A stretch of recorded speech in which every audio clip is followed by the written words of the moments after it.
All righty, guys, welcome back to the Left of Straight Show Interviews, the premier podcast that shares the stories of our amazing LGBTQ community and, of course, fantastic straight allies, all from entertainment, foodies, books, music, and advocacy.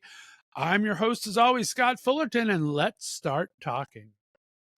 Welcome back, friends.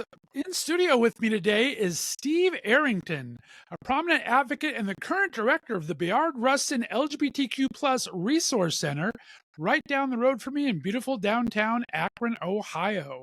Dedicated to serving marginalized communities, particularly LGBTQ communities of color, this center stands as a testament to Steve's 30 years of passionate advocacy.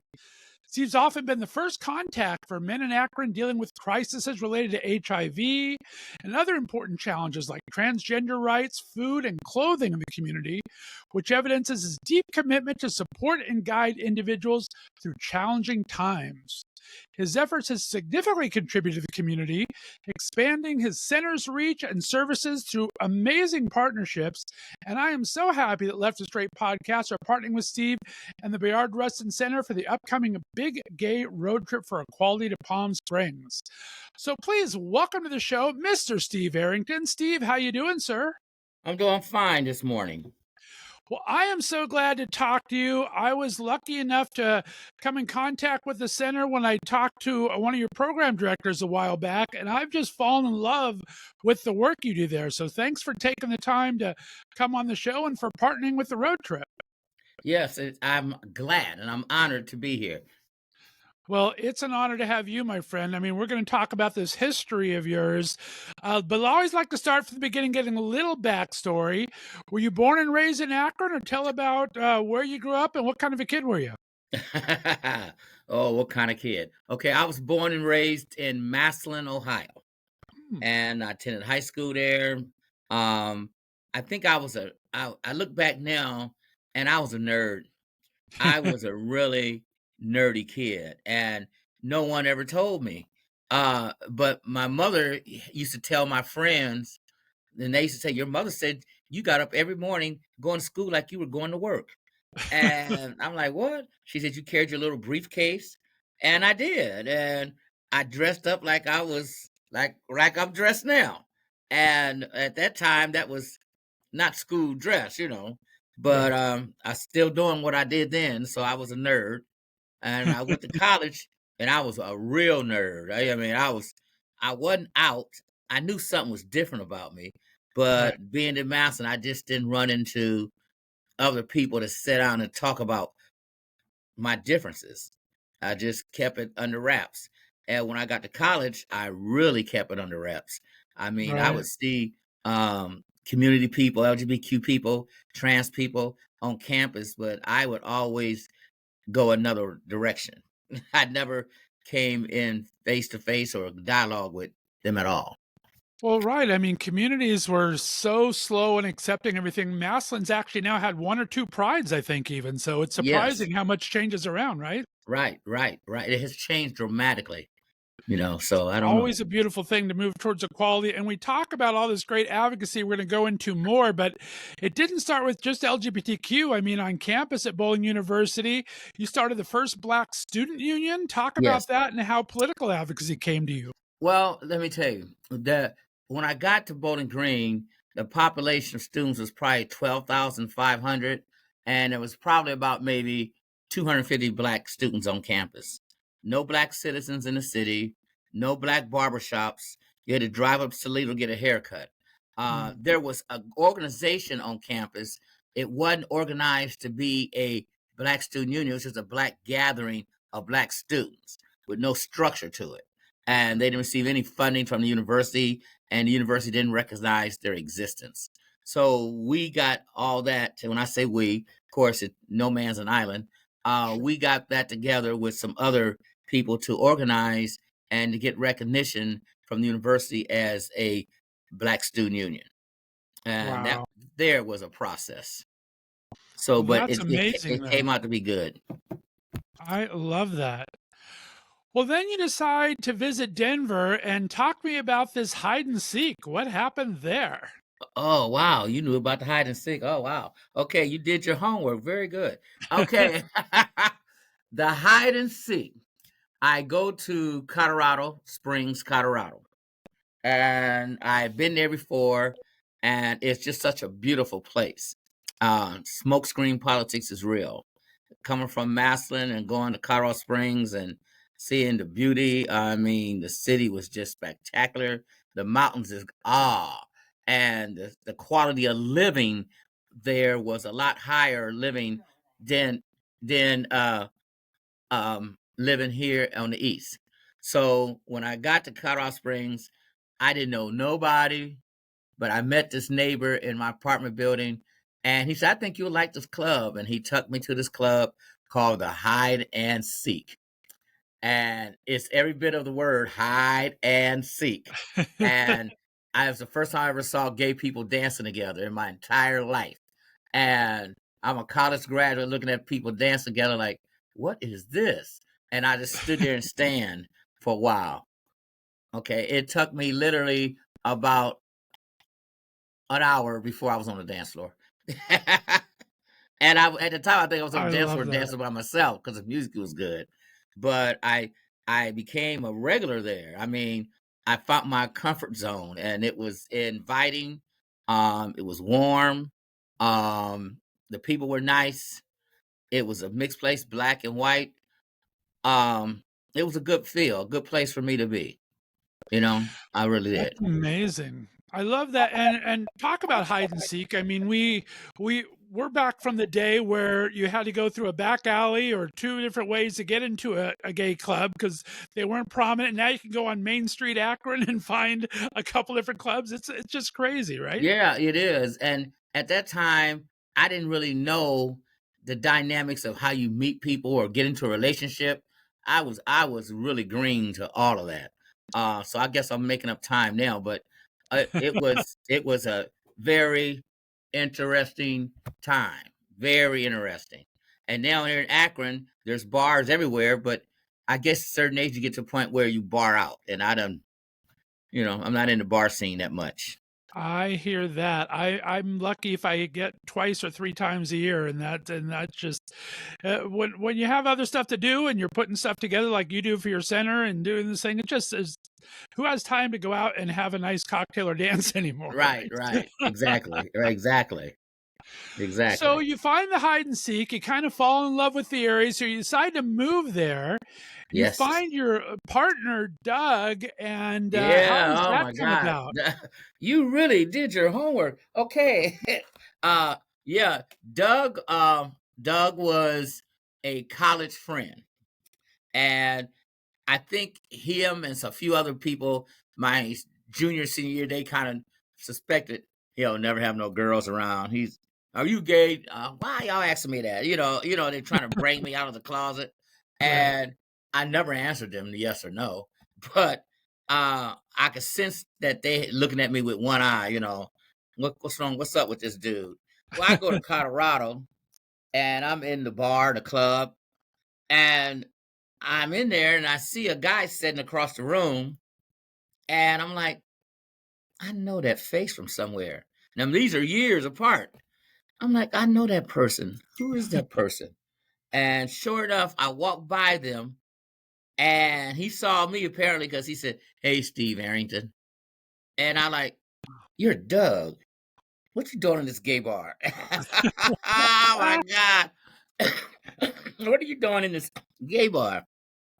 And he was in there, and we had a good conversation, to say the least. And of course, he's one of the oldest people in the club that I know.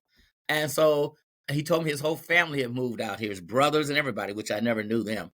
And so we had a good time. The next day, I called him. We went to breakfast, hashed old times, asking about different people that we haven't seen. And I asked him, I says, "Well, I need to ask you, are you gay?" And he never answered that question. He says, "I have a lot of gay friends."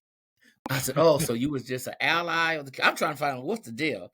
And he said, "Well, are you gay?" I was at that point, I'm wide open. Yeah, I'm gay. I done been to the hide and seek. So, and I drunk the Kool-Aid. So, it was interesting. Then he admitted to, yeah, he's gay. So after that, we entered into a long relationship, long time relationship. for I about love that. 10, 15 years at the beginning of the HIV epidemic. And I remember him telling me about a virus that was going around killing white gay men. And sure enough, that virus was his demise. So we had that at the beginning, and it was a long time. And it was the beginning of my HIV activism um, because I didn't see other people of color. When I would be Right. going to support services with him, was nobody there but us. And I kept wondering, where the rest? I can't just be us two here, you know? You Right. wondered about that. So I pushed the button. And I remember There you asking go. one of the directors there, her name was Deborah Judish. Can't give that name. And I said, Miss Judish, are there any other Black people living with this virus in this city? She says, tons of them. I said, well, where are they at? She says, I can't give you names and stuff like that. Right. So I went on. One day we were at the center getting some services for Douglas, and I saw a guy come in, and I knew him. He knew me. So that was one person. Hey, I know you. And if you're here, you must be involved or be infected with HIV too. And so that grew, and that grew. And me and him started talking about where the rest of them at. So we decided to have uh, a meet and greet because he knew some other people. And it's amazing how everyone knew someone. And so we had a meet and greet at my house, a cookout, food and everything. And we all got together and start discussing where are we at in our community? Why is there anything done in the African American community about this pandemic? Where we're not even recognized. The church don't recognize us. Everybody's hiding in their head in the sand, and we got to do something. And if some people said, no, they want to do that. Doug was the main one. I don't want to do nothing. Don't involve me in none of that. I don't want to know nothing. Keep me away. Matter of fact, when I would invite people over, he would go in his room and close the door. He wouldn't even want to be part of the conversation.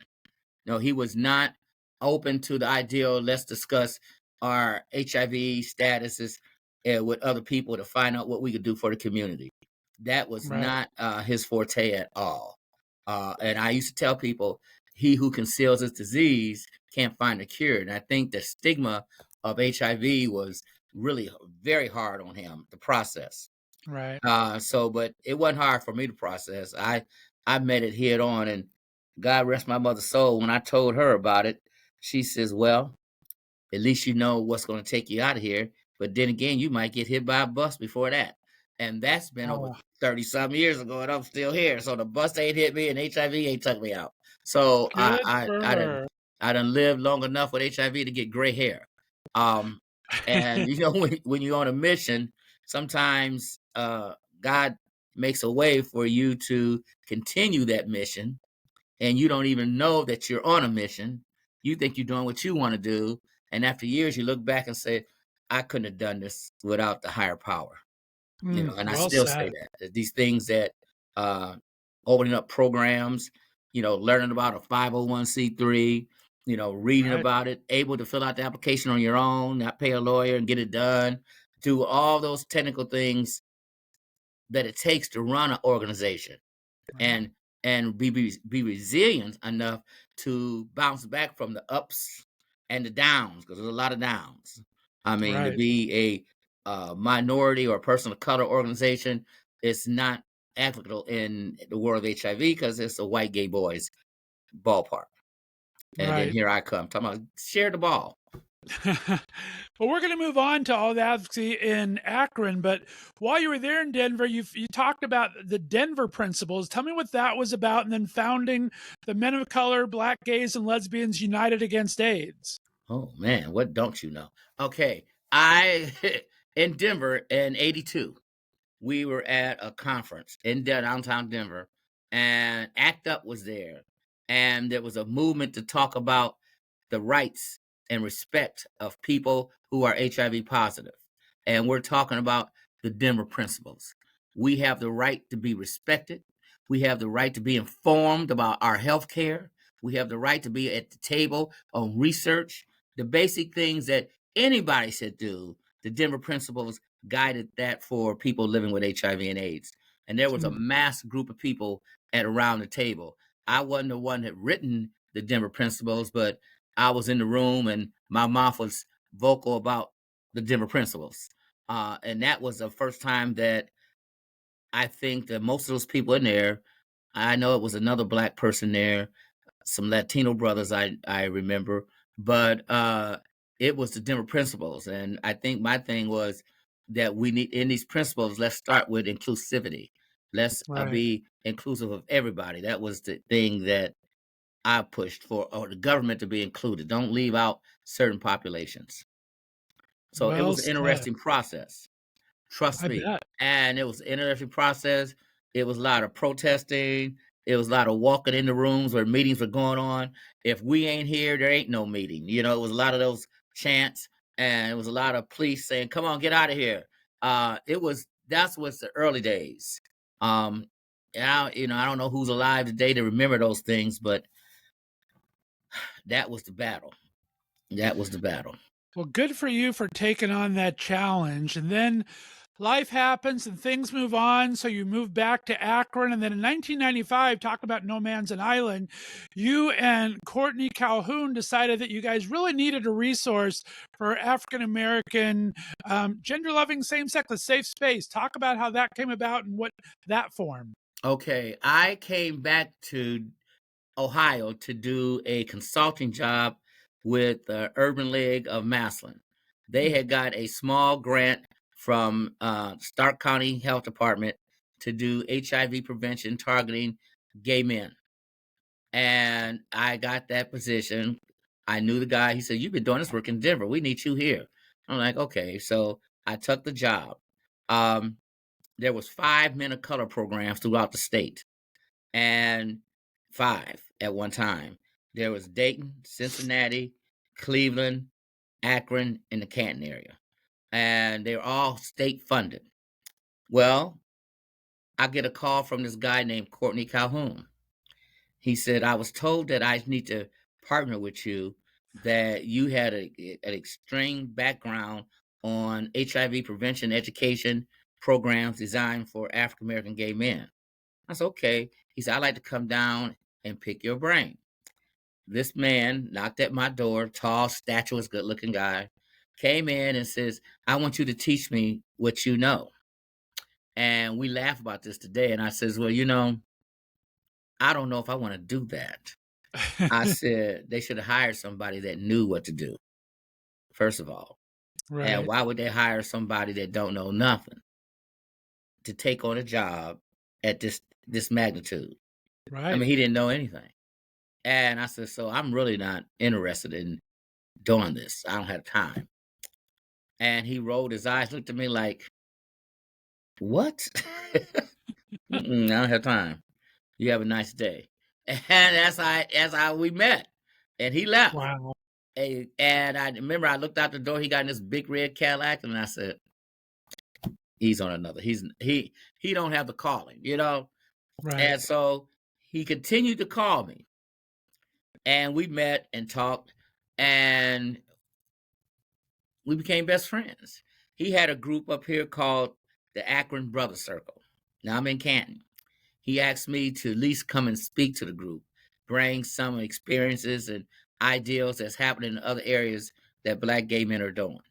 So I did. I came and got involved with the group and ended up taking the lead, co-lead with him in the group, planning activities. Then we start planning joint activities between Canton and Akron, and we did that for a long time, Nice. sharing each the messages. And then it expanded to Youngstown. There was a brother named James Taylor in Youngstown that was trying to get us foot.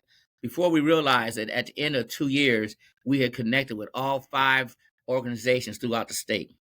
And we used to meet at least once every month or every other month. We all come together some city to talk about the struggles, what we're doing, the barriers that we got, how can we survive. And it went on to even bringing in some brothers from Detroit, Michigan. So Right. we were really networking to bring men of color projects together and unite, because it was going to take a community to build this bridge. And a good thing about that is, in this region of Ohio, the gay community, at least the Black gay community, is very transit. I mean, well, I'm here in Akron now, but some of my young guys go to Cleveland. They come back and forth. They met a friend up there. They go to Youngstown. They go to Canton. Canton might go to Cleveland. HIV is transit. It's the HIV highway. They go to Columbus. They go different places. Just because you live in your one city don't mean that you operate outside of those boundaries. So if you're leaving to go to Cincinnati or go to Columbus to an activity, you meet a friend, you have unprotected sex with that friend, then we got a highway, internet highway of people transmitting the disease. So we need to know that as outreach workers, as prevention specialists on what we're dealing with. Right. And so out of that camaraderie, we was able to bring that to the table. I love that. And so you're working this, and as you said before, you're teaching yourself what happens behind the scenes. So you teach how to be a 501c3, and you do the precursor to the Bayard Center by forming the Akron's AIDS Collaborative. Right. That had to be a challenge. Oh my goodness. Oh yeah, it was. Let me tell you, the Akron AIDS Collaborative was birthed out of the Brother Circle. And we at the Brother Circle were always wondering, how do we get our Black community support us? Well, it became very obvious that we're not going to get too much support with a bunch of Black gay men knocking at a church door. Hi, can you support us? No, go away. So we had to rethink and reorganize, and we created a collaborative.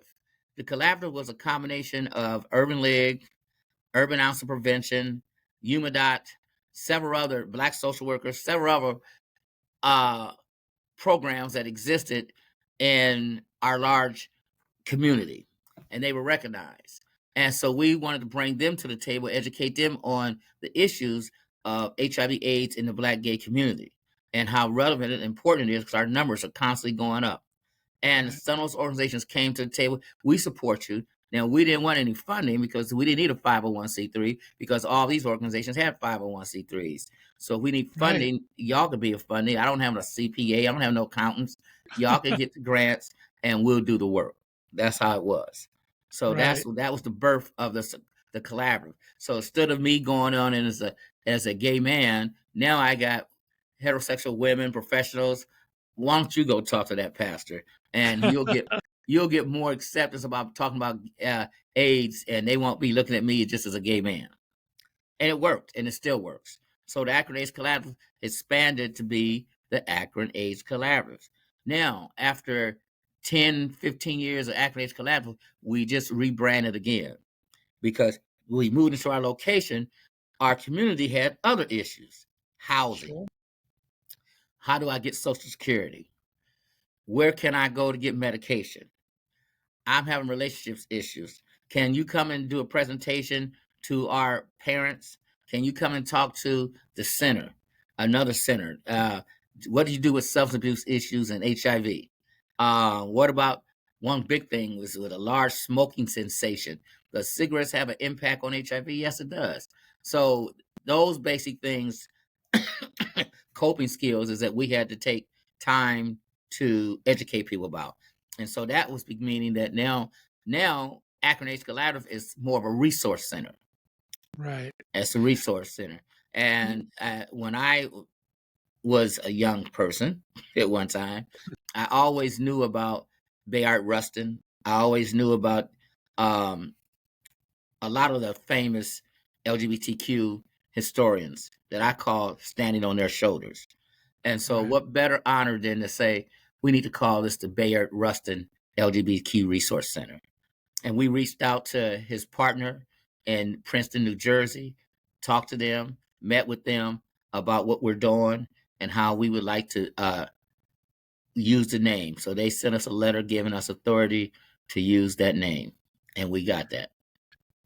Well, I absolutely love it. It's such a needed part of the community. And like I said at the beginning, you guys serve primarily the African American community.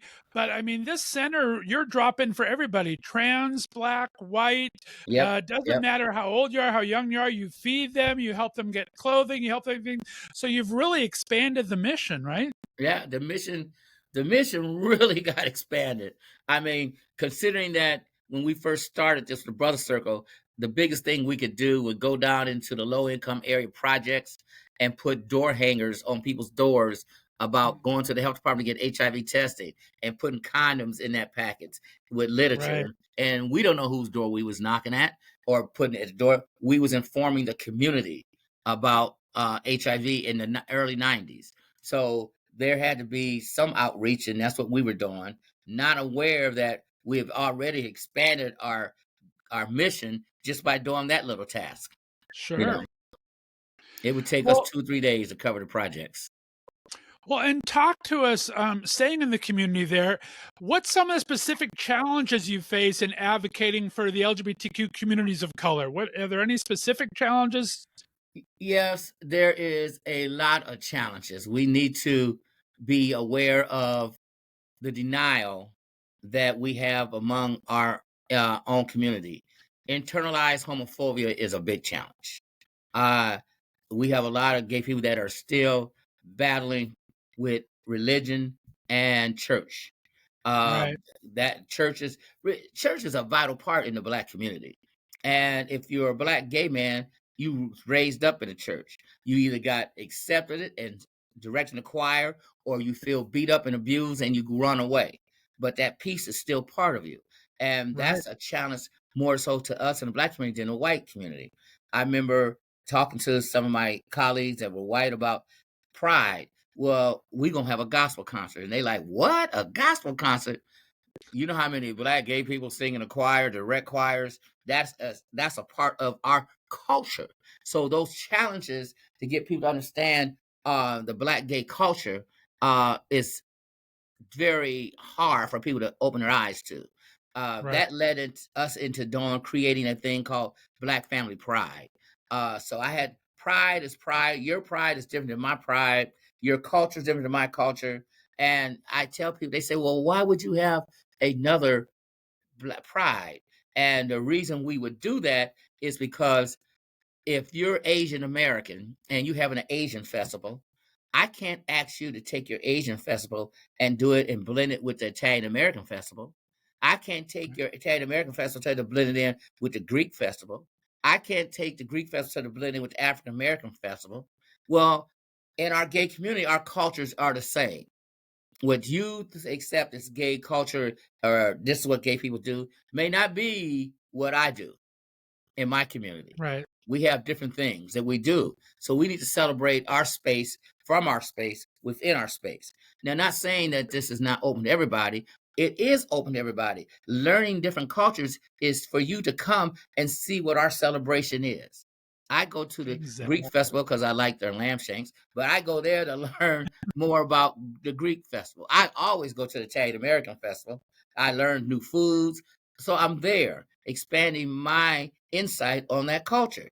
For some reason, I don't know to say what it is, but for some reason, I don't see that recidivism coming back to the Black gay community.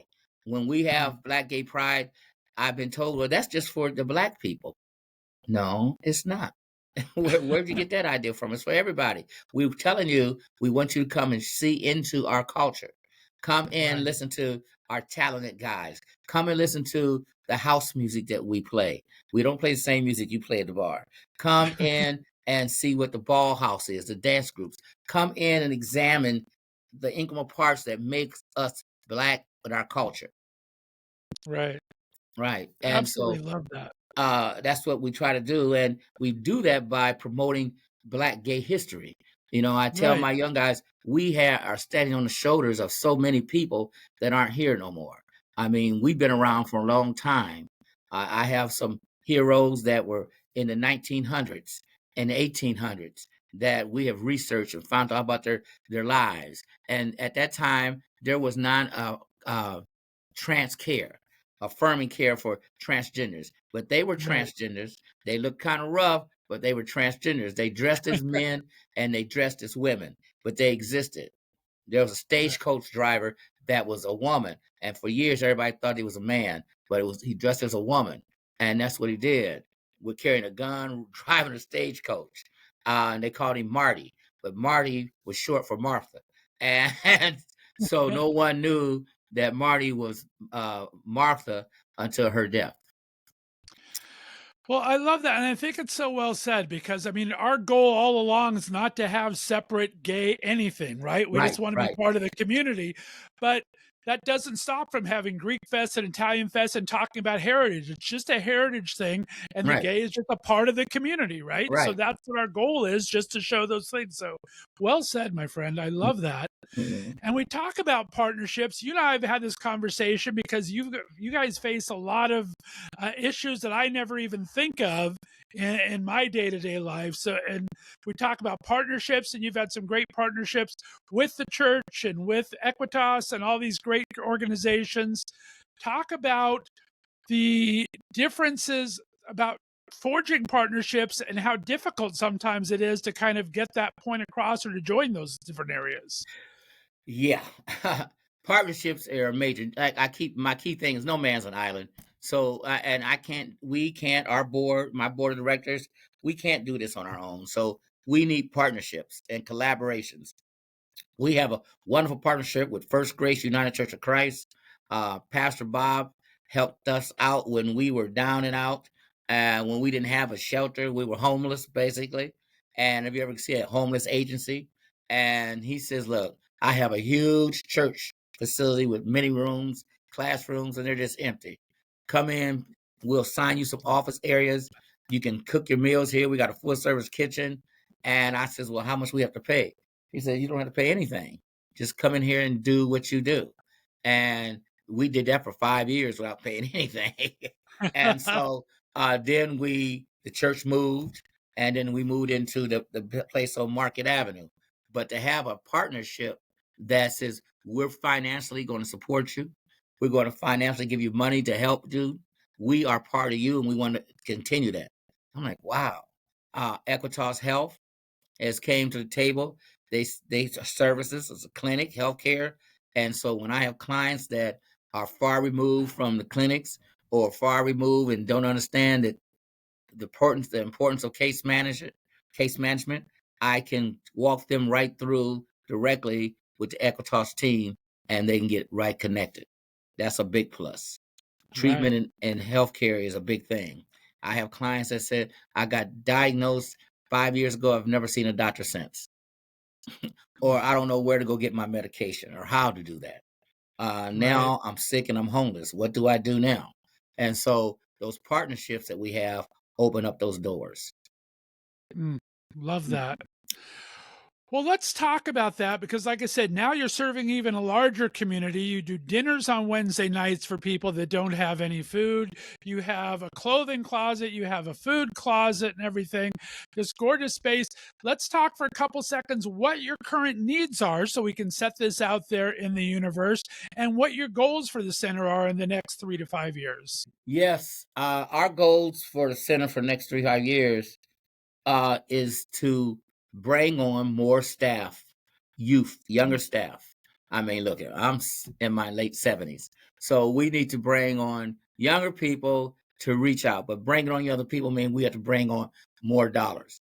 We have a clothing bank that got nice clothes in it, very gifted to us, very nice. People go there and say, ooh, this is nice stuff. We are always open for more young clothes for younger people because we all know that the 18, 19-year-olds are different. We have a large trans community, so we're always open for clothes for females and males. We have a food pantry, and if we could take canned goods connections, we could also take money because we do buy a lot of food. We have freezers in that room right now. They're full of whole chickens that we give away and bacons and other stuff like that. We have a need for, we have a washer and dryer and a laundry and a shower room. And we renovated, our renovation cost was $187,000 on this space. We ran short. We had a capital campaign of getting monies to finish the laundry room and the shower room area. But we are working on that. We're taking donations, and people, if they want to donate, they can write a check, send it to, and put in a note capital campaign for the Bayard Rustin Center. We have to finish that, and that's about $18,000 that we need to finish that room. Yeah. So because it had no plumbing, so they had to plumb the whole system. We renovated this whole 6,000 square feet place. It's not like it was when we first walked in here. I guarantee you that. But we got it completed. It looks nice. The drop-in center area. And so we're always challenged. The Wednesday dinner meals, we open up to, we are partners, a new partnership with Summit County Continuum of Care. They oversee homelessness. They have a whole section for LGBTQ homeless populations, which is a high population in Summit County. And so we have been funded monies to provide rent assistance, deposits, and to do support programming for these individuals that in that ages go from 18 to 24 for that program. So if you're homeless on the street, you need to come in and see us. If you know someone that's in that category, come in. We could do an intake and try to get them stable, get them a job. We even have baskets that if you got an apartment, you say, I don't have nothing, we'll give you a basket that has a pot, pans, towels that get you stable in this house. We have access to furniture that we can furnish your house. So we've had about 60 clients through that process this far this year. Now, when we talk about client numbers, we served in 2023 501 clients. That's what we serve, 501. And that's across the board. That might be clients that came in every Wednesday for a meal. It might be clients that come into the Wednesday dinner to talk. We have rap sessions. It might be a client that come in and say, I need rent assistance, or can you help me do job placements, or can you help me do a resume? Can you help me just sit and hang out? So everybody signs in. There's no duplications, and we keep track of who we see. Now, since we moved from Market Avenue here in Akron to 652 West Exchange, we're in this is a plaza, so it's a bigger space. We got a lot more parking. Everybody got to cram their cars in one little space. But it's a transition. So we're getting the word out that we've moved, we're not there, and people know. So they come to the space, they go like, wow, this is an upgrade. So it's like the Jeffersons, we're moving on up. And so we finally got a piece of the pie. But I think that people, I never want them to think that we're still above who we are. We remember which we came. We still want to run a mom and pop family concept here. And that's important to me.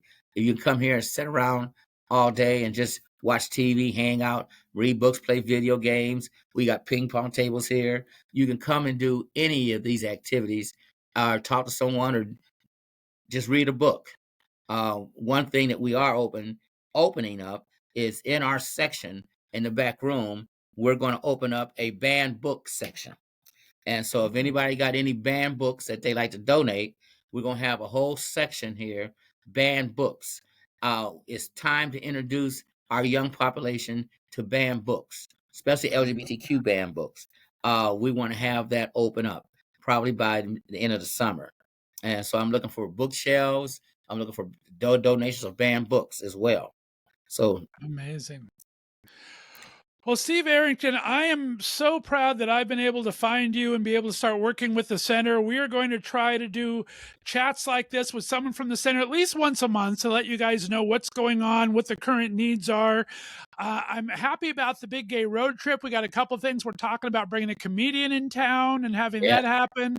We're going to do a big kickoff where we're going to celebrate Juneteenth, which is so important to the community, and voter registration, which is so important in keeping our democracy right now. So we have a lot of things on the event, and I'm looking forward to doing, hopefully, maybe an event a month with you, my friend. Yeah, that would be great. That would be great. All right, well, remind everybody where the center's located, what your drop-in hours are, and where they can find you online. We are located in Akron, Ohio. We're on the west side of Akron. Our address is 652 West Exchange.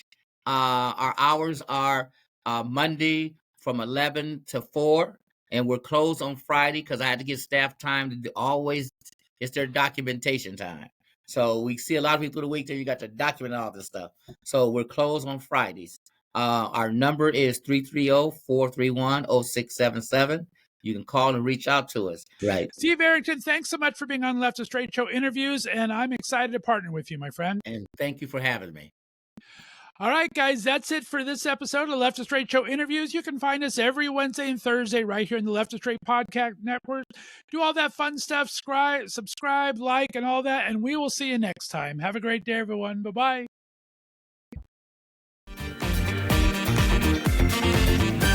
Thanks for listening to The Left of Straight Show. Be sure to subscribe on your favorite podcast distributor, and please give us a 5-star rating so more listeners can find us. You can follow us on social media, and be sure to check out our website for contests and other news and information. See you next week.